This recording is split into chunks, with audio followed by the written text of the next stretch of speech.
How's everybody doing? Great. All right, well, our first speaker is going to be Mike Edwards.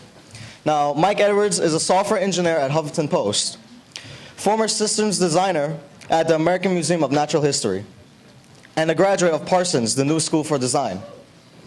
Please welcome Mike Edwards.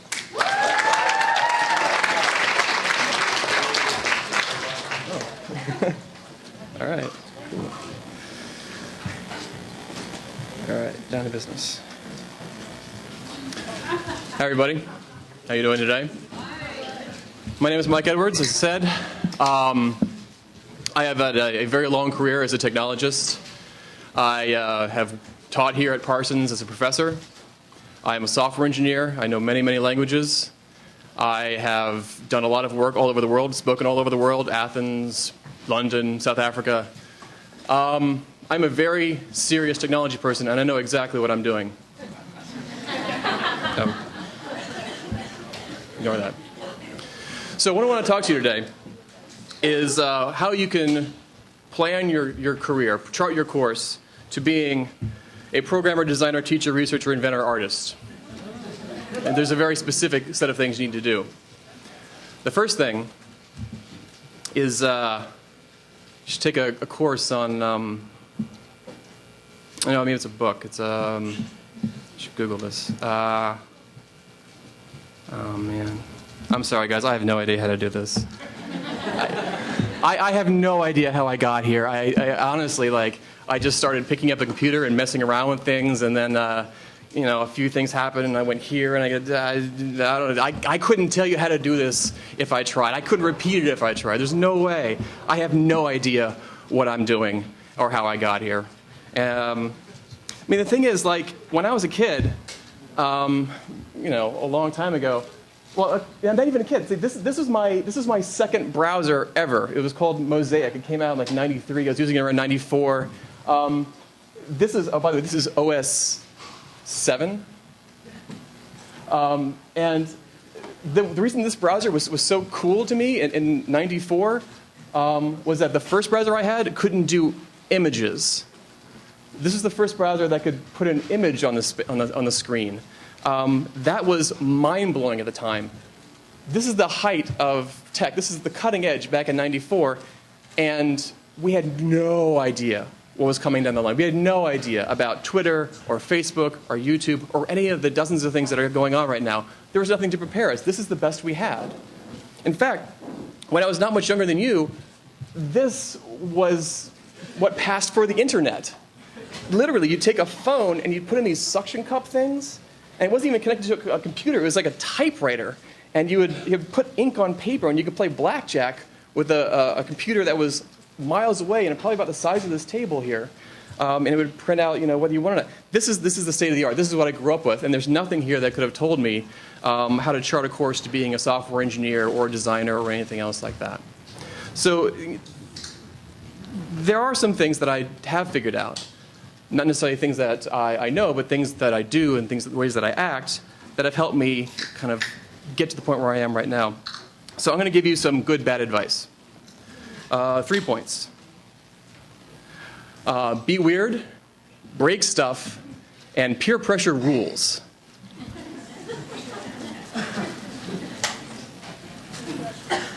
First off, be weird. It's important to be weird. It's cool to be weird. Weird gets you lots of interesting things. Weird gets you in crazy situations. Weird teaches you stuff. Being brave isn't about not being scared. It's about being completely terrified, but doing it anyway, because it's cool enough to try it out. This is one of the first projects I did when I was a grad student here. So those little sensors on sinks, you can put your hand under it and it starts the water going? Well, I hacked that. And it turns out you can get under the sink and kind of mess around with it. And so I made it so that when you put your hands under it, it started a giant light show on the floor. Then it played music, and and then people figured out how to mess with it, and they could leave their own messages and record them, and then play them back. And so I left instructions on the wall to let people do that again. So you can record more messages and stuff like that. And in order to figure this out, I had to sit on the floor of the bathroom for about a day with a giant toolbox and some probes and mess around with the box under there until I got it to work. this is, by all accounts, one of the weirdest things I've ever done. But when I was a designer for the American Museum of Natural History, I made an exhibition that involved electronics, that was presented to the public, that involved public interaction. You can see that my circuitry got a lot better. I was able to make my own boards and things like that. But by being weird enough to start my somewhat dubious career in electronics on the floor of a bathroom in my grad school, I was able to begin to figure out how electronics worked, how to put things in front of the public, how to test interactions, and all the cool things that I learned how to do later when I became a designer. And I got better at it. But it had to start with me being weird and doing something strange. That I thought was kind of scary, but fun anyway. Another thing that I made for the museum was a kind of a spaceship sort of thing. But I had no idea how to actually make it work. I've never designed a spaceship before. So I went around an arcade and took my camera, and while everyone else was having fun playing games and whatnot, I went to every single machine and took pictures of all the joysticks and all the buttons and all the screens, figured out the colors, the sizes, stuff like that.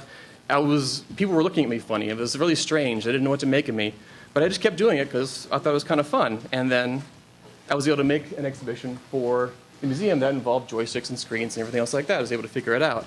But I had to do that by being weird. I had to do that by doing something kind of strange, kind of embarrassing, but ultimately really a lot of fun and really cool. And it taught me a lot of things. So be weird.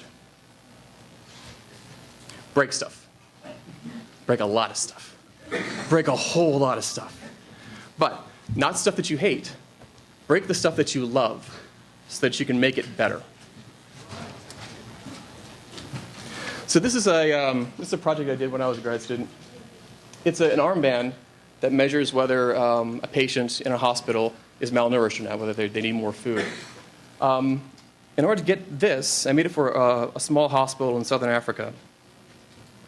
I had to start with this iteration, which is like twice as large and completely inaccurate and really terrible.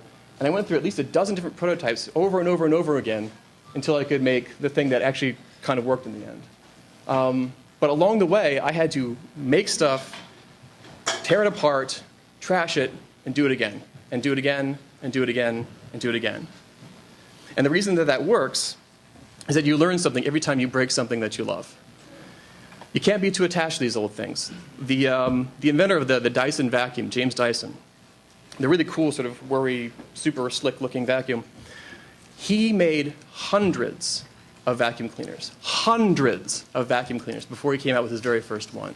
Now, I can't even imagine making a single vacuum cleaner. He broke things on an epic scale. He broke hundreds of machines before he even had one thing to work. There's a little game company called Rovio that made dozens of games that failed miserably, terrible games that no one wanted to buy, until the very last game they made, which was Angry Birds, which became a huge success. Rovio was good enough to make Angry Birds because they were really, really good at breaking things on an epic scale. I learned a whole bunch of languages. I spent a lot of time getting smart on languages. I use maybe these now. I've forgotten most of what I know, but I keep making stuff and breaking stuff.